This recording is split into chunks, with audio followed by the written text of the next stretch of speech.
Bonjour, bienvenue dans ce tutoriel France Data Réseau consacré au cas d'usage d'éclairage public. Je suis Philippe de Verchères de la société Dark Skylab qui est un partenaire technique sur ce projet. Les objectifs de ce tutoriel sont les suivants.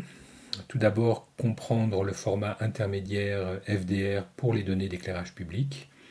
C'est ce format que doivent produire les territoires pilotes dans le cadre du projet. Donc je le décrirai précisément. Je montrerai ensuite comment valider un fichier de points lumineux au format intermédiaire FDR. Et une fois que cette validation est réalisée, comment téléverser des données de points lumineux sur la plateforme SECAN, qui est la plateforme qui va accueillir les données des différents territoires et qui sera ensuite accédée par Dark Skylab pour produire les indicateurs. Enfin, je montrerai quelles sont les données à fournir à Dark Skylab pour la production des indicateurs. Il faut en effet que l'on puisse accéder à vos données. Et pour cela, deux informations importantes sont nécessaires. Je terminerai avec un exemple très simple d'accès aux données sur la plateforme SECAN par Dark Skylab.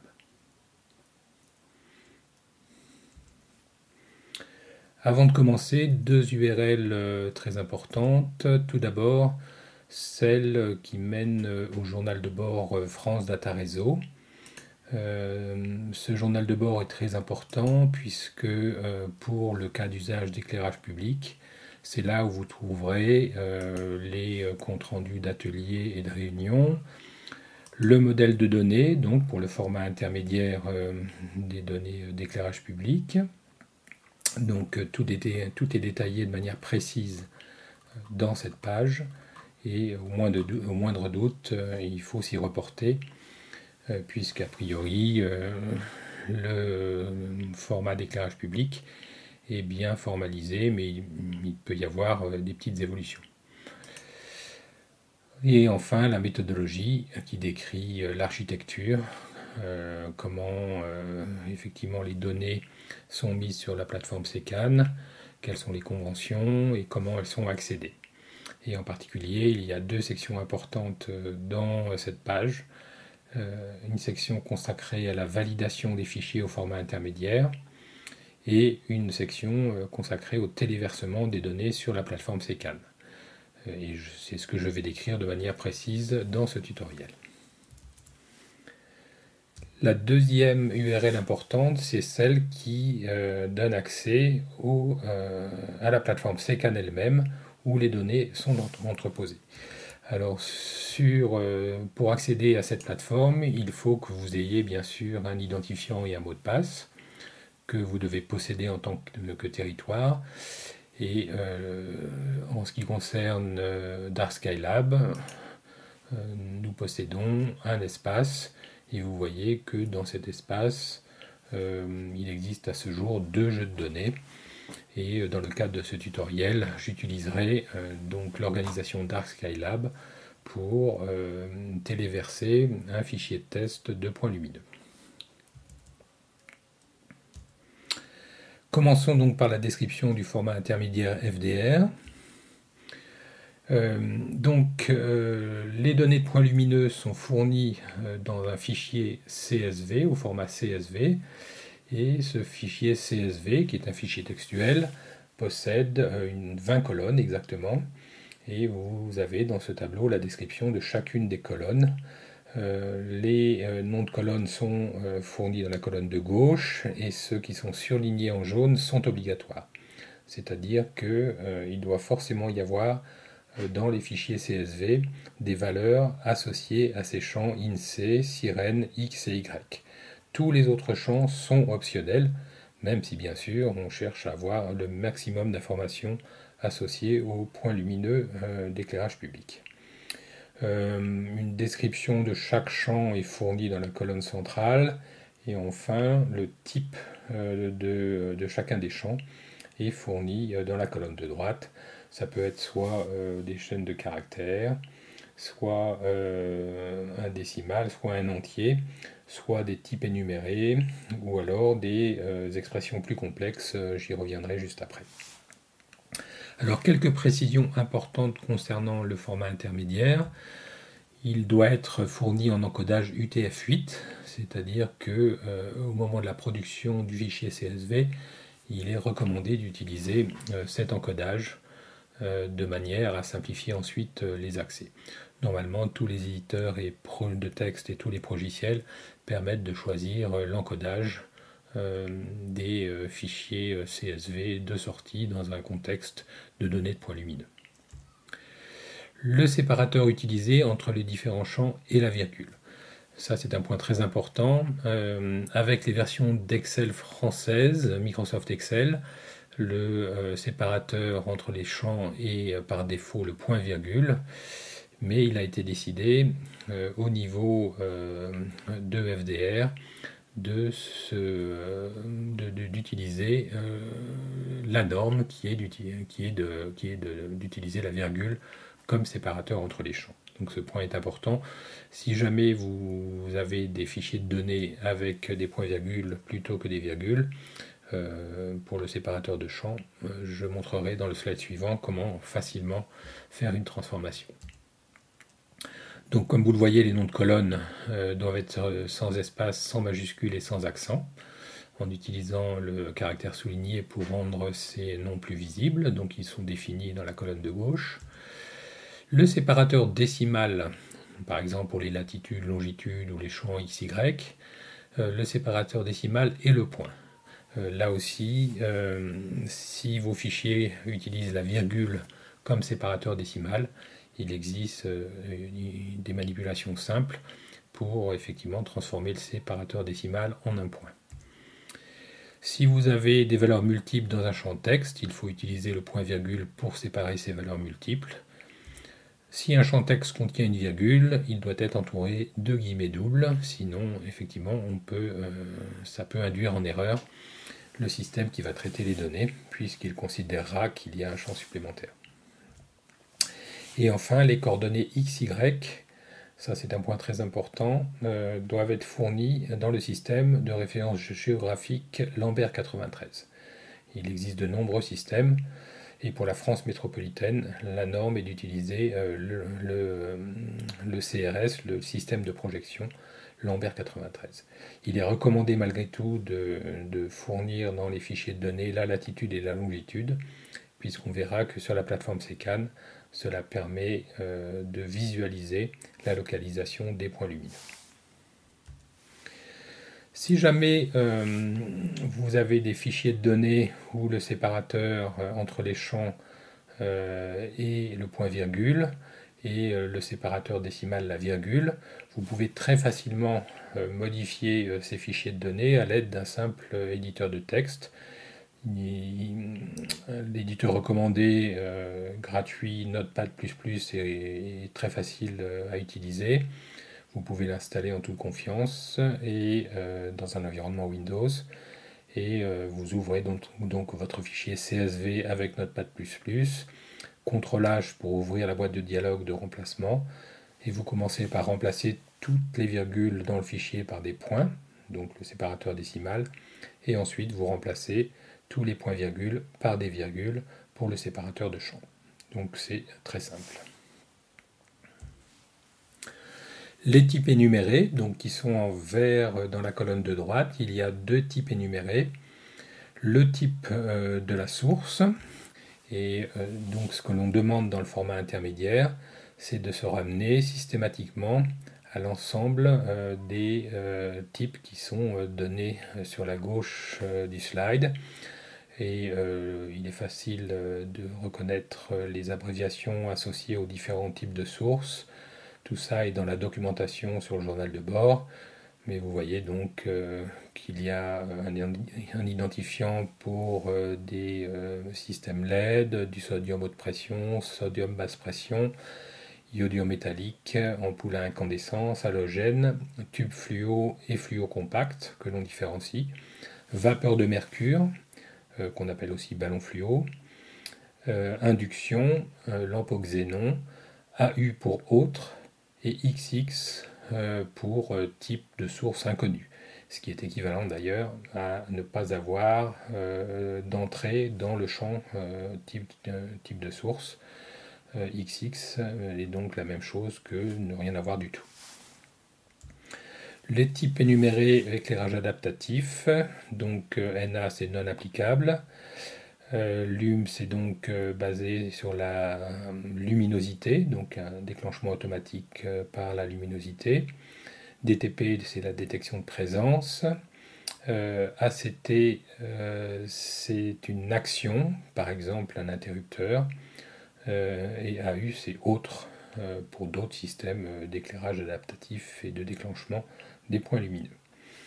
Concernant les types profil nocturne et plage de variation, je ne vais pas les décrire précisément, mais vous pouvez vous reporter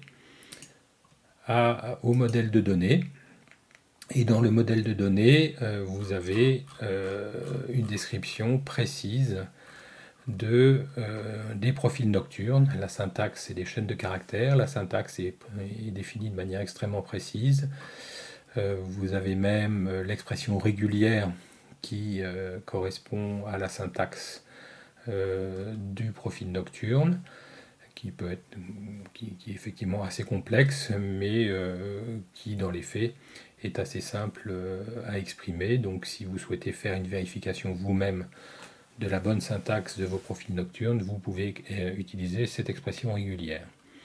Pour les plages de variation, même chose, tout est décrit précisément et l'expression régulière est fournie donc ici. Donc toujours se reporter à la documentation si vous avez la moindre question concernant le format FDR des points lumineux. Maintenant qu'on a vu le format, je vais vous montrer un exemple d'un fichier qu'on utilisera d'ailleurs pour faire le test de validation et de téléversement. Donc j'ai simplement pris un extrait de 10 000 points lumineux du CIDEV, donc en Vendée, et j'ouvre donc ce fichier avec Notepad++. Donc vous voyez que la première ligne décrit les noms de colonnes, donc c'est les noms qu'on avait dans les tableaux, et vous voyez que le séparateur est bien la virgule, et ensuite il y a donc une ligne par enregistrement avec le code INSEE. Là il n'y a pas de nom de commune puisque ce n'est pas obligatoire, même s'il est recommandé de le mettre. Le code sirène effectivement du territoire qui a produit les données, la référence du point lumineux, les coordonnées XY, donc on voit ici qu'il n'y a pas la latitude, longitude, et ensuite la puissance, le flux, température de couleur, type de source, etc. Et vous voyez qu'il y a aussi d'ailleurs des profils nocturnes. Donc les deux points importants, c'est effectivement que le séparateur décimal est bien la virgule, et que le séparateur de champ est bien la virgule, et que le séparateur décimal est le point. Et la première ligne contient les noms de colonnes. Donc on voit que c'est assez simple. Donc maintenant que on a en notre possession un fichier de points lumineux au format intermédiaire FDR, nous allons voir comment valider ce fichier de points lumineux et être sûr qu'il n'y a pas de champ manquant et que la syntaxe des différents champs est correcte. Alors pour ça, donc, on va prendre l'exemple du fichier du CIDEV. Donc c'est un fichier, comme je l'ai dit, CSV au format intermédiaire et avec 10 000 points lumineux. Et il est important de se référer à la documentation de la méthodologie, puisque on précise dans la section ressources SECAN le formalisme de nommage des fichiers de données qui seront utilisés pour stocker les données de points lumineux. Le fichier doit toujours avoir la forme date underscore code sirène du territoire underscore type underscore description. Donc la date, c'est la date de production des données. Code sirène, eh bien c'est le code sirène donc, du territoire. Type, dans notre cas, c'est point lumineux avec point au singulier. Et description, c'est une chaîne de caractères qui est composée en fait de deux champs obligatoires. Le premier est l'acronyme de la collectivité qui est responsable des données de points lumineux, donc dans notre cas ce sera SIDEV. Et le deuxième champ doit prendre soit la valeur prod pour des données de production, soit la valeur test pour des données de test. Donc comme on peut le voir dans notre exemple, ici j'ai un premier fichier avec la date du jour, le numéro sirène du SIDEV, le type point lumineux au singulier, le nom du territoire, tiré, et ensuite l'identifiant test pour indiquer qu'il s'agit donc d'un jeu de données de test. Vous voyez d'ailleurs qu'il y a un deuxième fichier qui est simplement donc une version raccourcie que j'utiliserai plus tard dans le tutoriel, et donc j'ai rajouté une partie optionnelle dans le nom de fichier qui est une chaîne de caractères quelconque permettant de reconnaître le jeu de données. Donc ce nommage est très important puisqu'il permettra donc de reconnaître la date de traitement des données, le territoire en charge des données, le type des données et le fait que ce sont des données de production ou de test.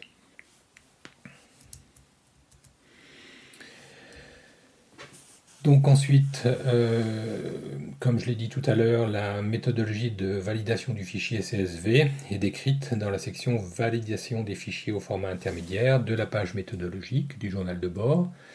Et donc on va la mettre en œuvre tout de suite. Donc validation des fichiers au format intermédiaire. Donc nous allons vérifier la validité de notre fichier de données de test. La première chose à faire est de copier l'URL qui pointe vers le table schema. Le table schema, c'est simplement la description formelle dans un format qu'on appelle JSON des données de points lumineux de notre fichier CSV. Si vous voulez le voir, vous pouvez cliquer sur ce lien et vous verrez donc du JSON qui s'affiche et vous reconnaîtrez les différents champs. Et donc la description formelle, par exemple le champ sirène, ici vous voyez qu'il a un attribut required qui est à true, donc c'est un champ obligatoire.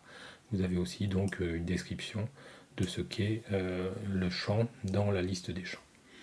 Je ne m'attarde pas sur ce point, vous n'avez pas à le modifier, simplement vous avez besoin d'accéder à cette description formelle du format FDR.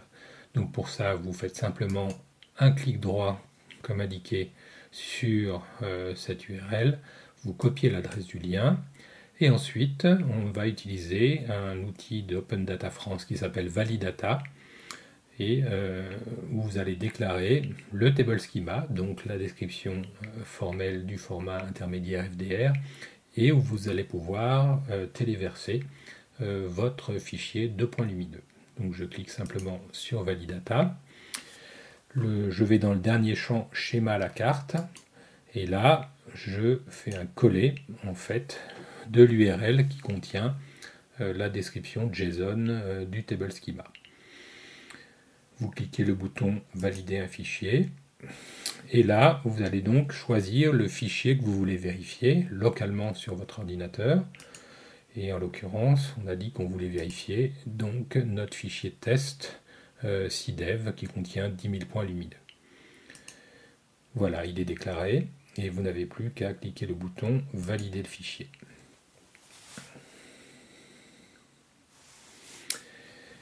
Et ça a été assez rapide, donc il a pris les 10 000 enregistrements et il a vérifié que les 10 000 enregistrements étaient bien conformes à la description formelle du format intermédiaire FDR tel qu'il est décrit dans le table schema. On pourrait d'ailleurs s'amuser à introduire une erreur dans le fichier. Donc par exemple, je supprime le code sirène sur la première ligne. Je le sauve et maintenant je vais retourner et valider à nouveau le fichier.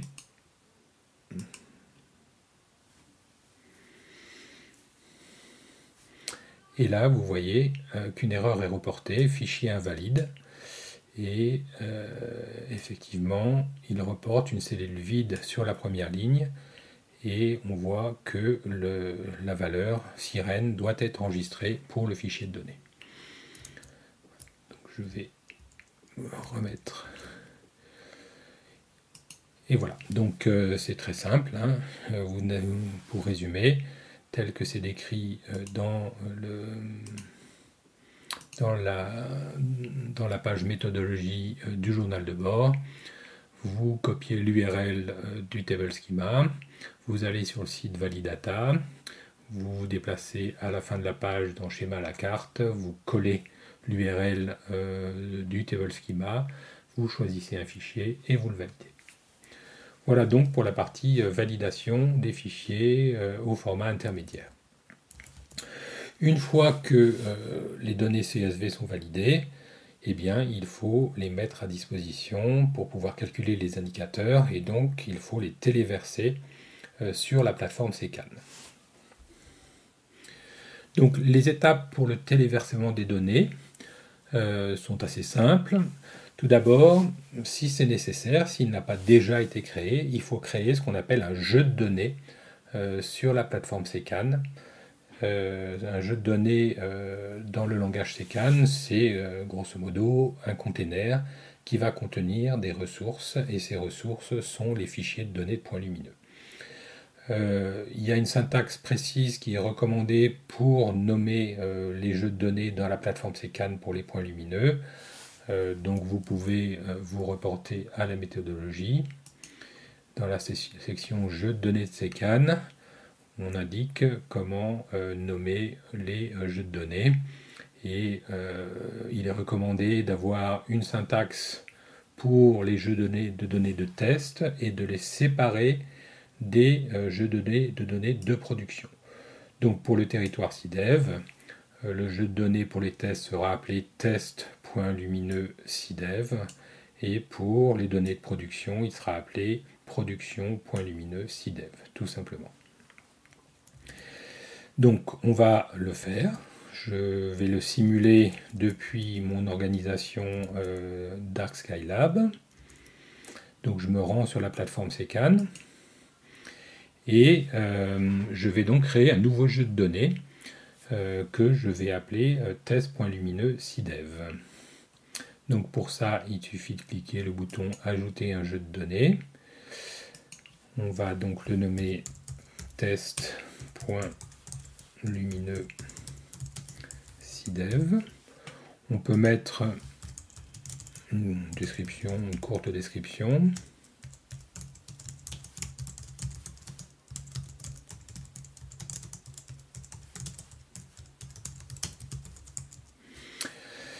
Donc voilà l'information essentielle. Hein.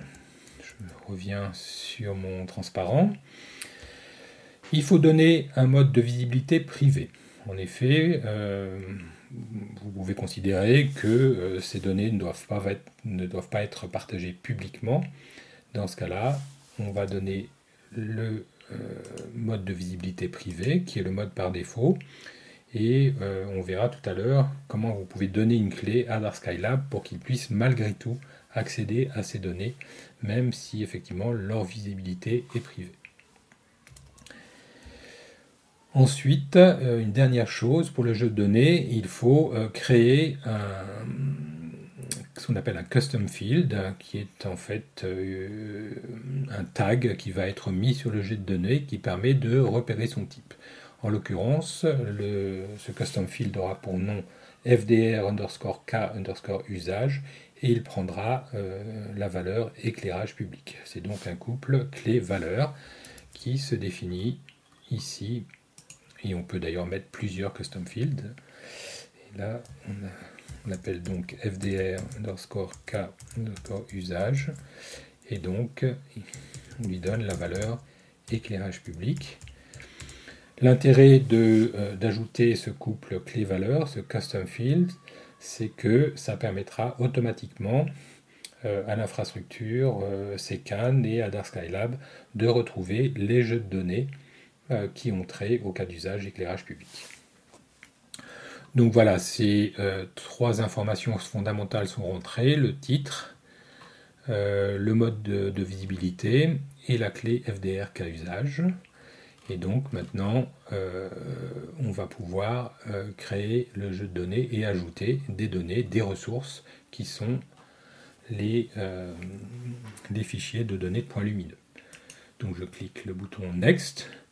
Et là, donc, on a créé donc notre container, on a créé notre jeu de données CKAN, et on va ajouter des ressources, c'est-à-dire des fichiers de données au format intermédiaire FDR.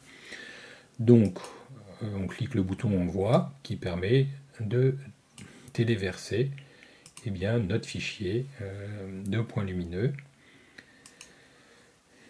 On peut mettre un titre différent, mais il est conseillé de laisser le nom du fichier, comme on a vu, qui a une syntaxe standardisée.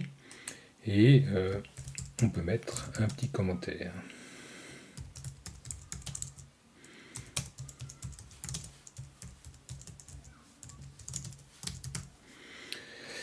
Très important, il faut dire le format qui est utilisé pour cette ressource. Et en l'occurrence, il suffit de taper CSV, c'est un format prédéfini. Et on clique sur le bouton Terminer. Donc la plateforme CKAN charge la ressource, charge le fichier de données. Et donc vous voyez que dans le jeu de données test.lumineux.cdev, on a effectivement une ressource, c'est-à-dire un fichier de points lumineux au format intermédiaire et qui suit donc la syntaxe de nommage. On voit la date de création et de dernière modification et on voit donc cette fameuse clé, ce fameux champ FDR cas usage et la valeur éclairage public qu'il a pris. Donc si je reviens ensuite dans mon environnement, dans mon organisation, je vois que j'ai un nouveau jeu de données qui s'appelle test.lumineux.cdev.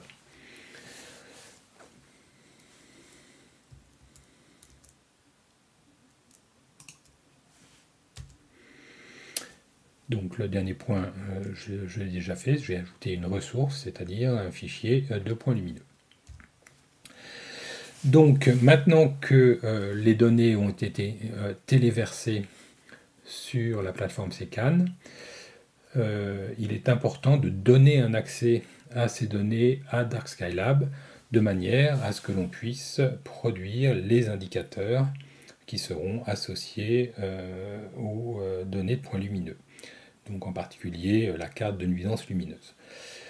Pour cela, il va y avoir deux choses à faire. Il va falloir créer ce qu'on appelle un API token, c'est-à-dire une clé d'accès qui doit être fournie à Dark Skylab. Et seulement Dark Skylab et vous-même, chaque territoire, auront accès à cette clé. Donc ça se fait de manière assez simple dans l'environnement CKAN.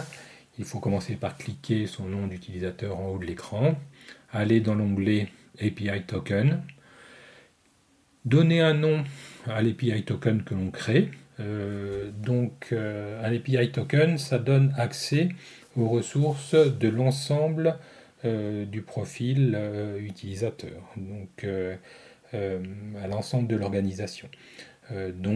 Généralement, on ne crée pas plusieurs clés, mais vous pouvez très bien en créer plusieurs si besoin et lui donner à chaque fois un nom différent. J'ai adopté, quant à moi, une structure très simple, donc de la forme API underscore token underscore le nom du territoire. Et ensuite, on crée la clé en cliquant le bouton Create API Token. Et, très important, une petite fenêtre apparaît et c'est votre seule chance de pouvoir copier et de sauvegarder la clé pour la communiquer à Dark Skylab. Comme le message l'indique, il faut être sûr de copier cette clé puisqu'il n'y aura aucun moyen ensuite de l'accéder à nouveau.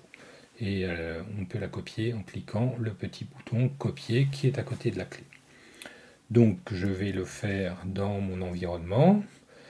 Donc je clique mon nom d'utilisateur, l'onglet API Tokens, Je donne donc le nom, un nom à ma clé. Et ensuite, je clique le bouton Create API Token.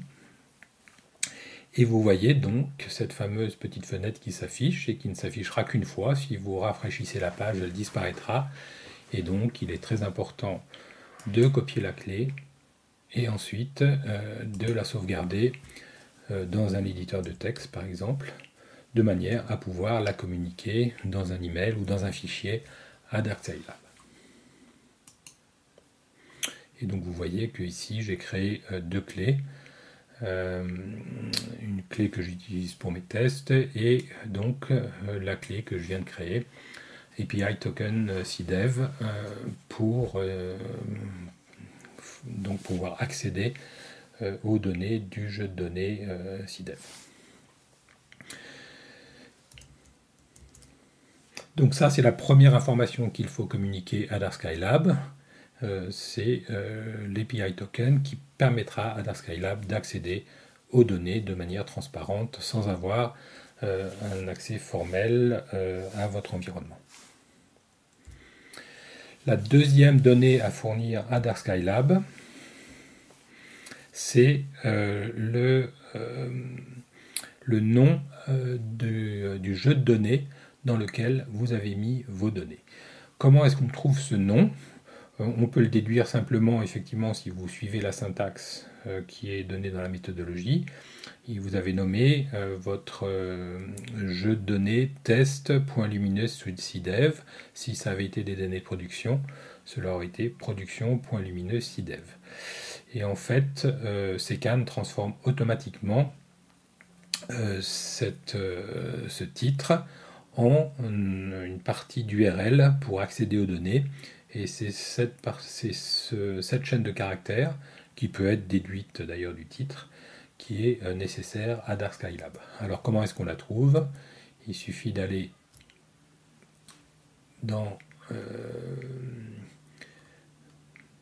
sur la plateforme CKAN. Ensuite, on va revenir donc, sur le jeu de données. Et on a donc ici notre point test.lumineux.cdev. On l'affiche et on clique le bouton Gérer qui est en haut à droite de la petite fenêtre de jeu de données. Et là, vous voyez donc apparaître le nom associé dans l'URL au jeu de données. Une fois de plus, il peut être déduit du titre, mais il est malgré tout préférable de copier ce nom et puis donc de le fournir dans un fichier à Dark Scilab. Et avec ces deux informations, Dark Scilab aura la possibilité d'accéder aux données de points lumineux pour produire les indicateurs.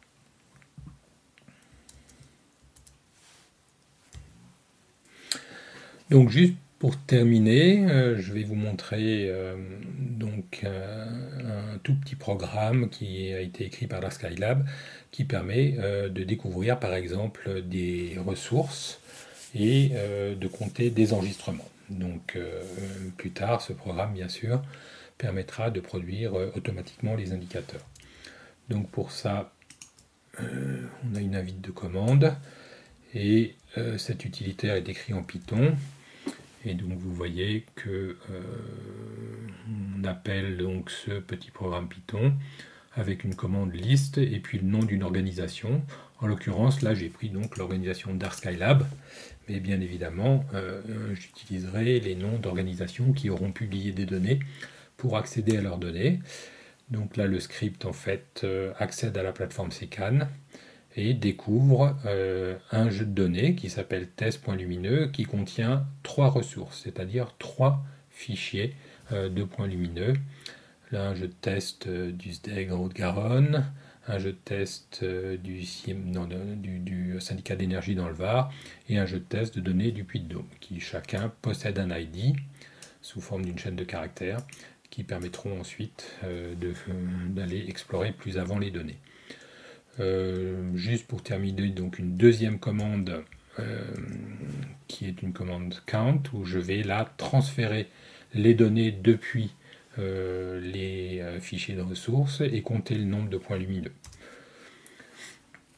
Donc ça prend à peine plus de temps, puisqu'il n'y a pas beaucoup de points lumineux dans ces jeux de données.